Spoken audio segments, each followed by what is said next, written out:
Okay, scholars, we're going to review graphing lines in standard form. The first thing we want to do with equation number 1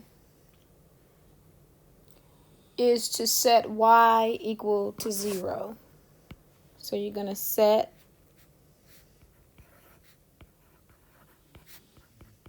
y equal to 0.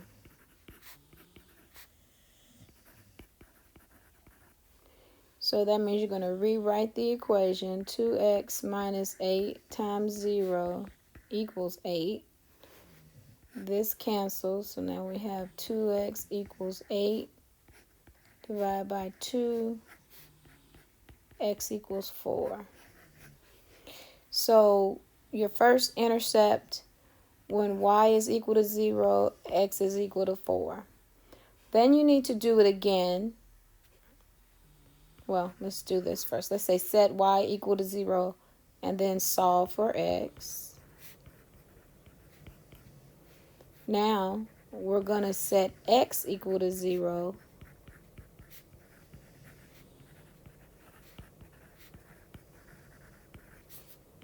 and solve for y.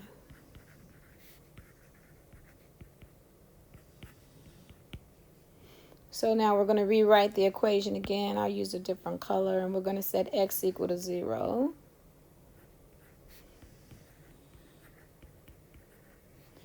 This cancels. We now have negative 8, y equals 8. We're going to divide both sides by negative 8. Y is equal to 1. So your y-intercept when x is equal to 0, I'm sorry, that's negative 1. Y is equal to negative 1. So now you plot these points. We're going to plot the first one at 4, 1, 2, 3, 4, 0, which means it's going to stay right there.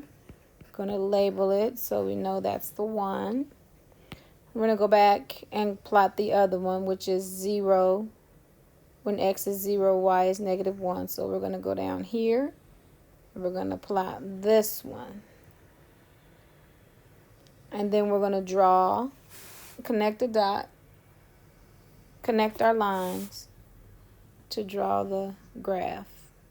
Y'all can't draw straight, right? But I can get close. And then this point is 0, negative 1. And that is how you find your intercepts by graphing with standard form. Okay, I'm going to leave the next 2 for you to do on your own. Then you're going to take a picture and upload it in Schoology to get full credit. Make sure you are looking for the exercises that go with this, the practice exercises that go with this. They'll also be in Schoology for you to complete. See you next time.